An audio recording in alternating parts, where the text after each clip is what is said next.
These are the 5 bourbons I probably won't buy again.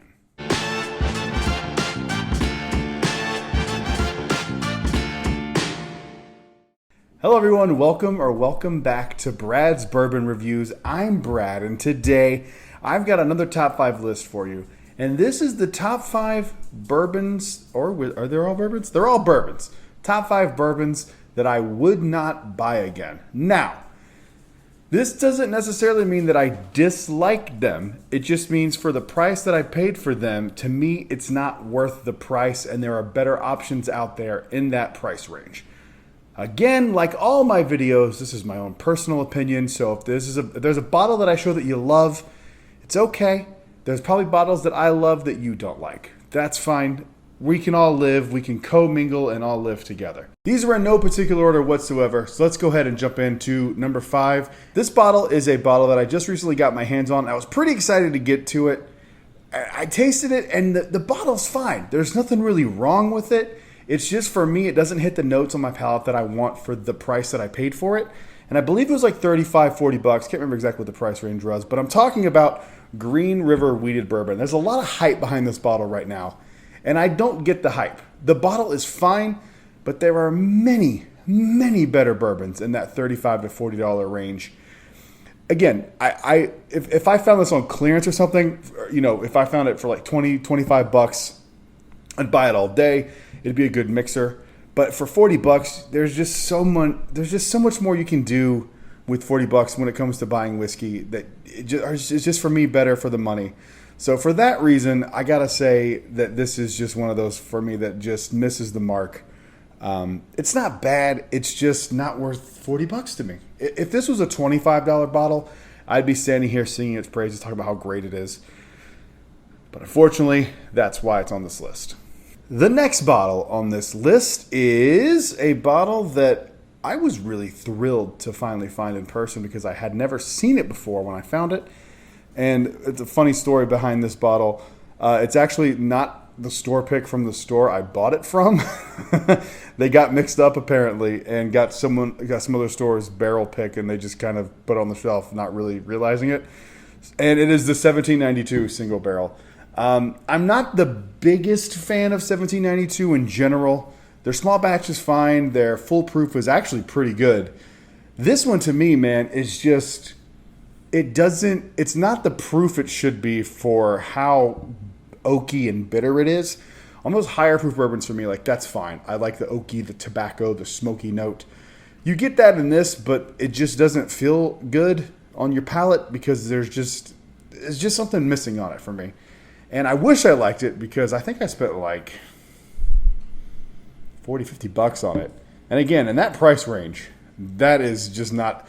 You can see, I've had this for a few months, how little I've taken out of it. I just tried it again a few days ago. I think I actually tried it on the 4th of July just because I was sitting here with my little bourbon notebook taking notes, and I just don't like this bottle. I like the small batch better. I like the full proof way better. And for me, it's just a miss. And if I found this again for the same price I saw it at, I would walk away, I wouldn't buy it. Next one on the list is one of my favorite thumbnails I ever made. And it said, "What's worse, Bob Dylan's music or his bourbon?" And it's Heaven's Door. This is a store pick, though. This is from 5 Star, which is my favorite liquor store in all of Orlando. Shout out to Sam. What's up, buddy? He's the owner of that liquor store. It is not good. This bottle sucks. I hate it. I've tried a little bit out of it.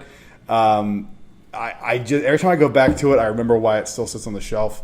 It is just not good to me. I think I paid $40, $50 to this. This is actually the bottle that I got the phrase "you can't like them all" from, because everything I've tried from Heaven's Door I just haven't liked. And so this is just the representation of Heaven's Door for me. I'm just not a fan. It's not good. It's sourced MGP that I don't know what they do to it, but it is not good to me.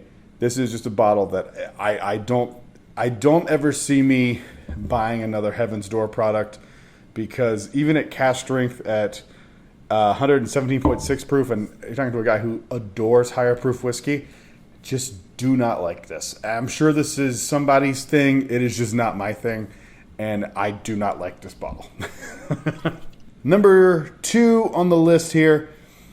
The reason I would say this bottle made the list is because this is one of the ones for me that I do still enjoy. I just don't like it as much as its brother bottle, and its brother bottle is far superior. And I'm talking about Wild Turkey Kentucky Spirit. The rare breed is just way better. I'm pretty sure it's just a single version of rare breed, just not as high of a proof, because I think the rare breed's a little bit higher. This is 101 proof. I paid like $60, $70 for this bottle. And honestly, for that price, when you can pay $40 and get rare breed, why would you buy this? It's not as good. Now, it is a single barrel, but it's just, if you compare this to the rare breed, there's no comparison. I like the rare breed way better. The flavors are better. This is just not my jam for $70. There's way better bourbon in a $70 price range than Wild Turkey Kentucky Spirit. And that's why it's on this list, because it's not bad. If this was a, $35, $40 bottle, I'd be going, this bottle's amazing, but it just ain't for that. To me, that's the price range it should be in for the quality you get out of the bottle. And another bottle, I'm sorry, Sam, from 5 Star has made its way onto this list, and that is Town Branch Cask Strength. Not a fan. Not a fan at all of this bottle. Again, I've tried it a few times, and I was so excited. The guy who was working there hyped this bottle up for me. I was excited. There's barrel particulate in this bottle, which I was like, ooh, cool. True cask strength, non-chill filtered, non-filtered at all. It's going to be really good, and it's just okay. And I think I paid I don't know, was this $60, $50, $60 for this one? It was something like that, $50, $60. Sam, please correct me if I'm wrong. I believe it was $50, $60 for this. And again, in the $50, $60 price range, there are way better options than Town Branch. I am not going to stay away from Town Branch, because I think this is one of those things where they could do something really good. They just didn't with this bottle, and I just wouldn't buy this bottle again because I don't think it's really good. It comes in at 109.3 proof, which is kind of a low cask strength in my personal opinion, but whatever. But that's the end of this list here. Thank you guys for watching. I will see you on the next one. Please make sure you subscribe to the channel. Leave a like, comment down below. What are 5 whiskeys or bourbons that you would never buy again? Comment down below, and I will see you guys on the next one. Until then, cheers.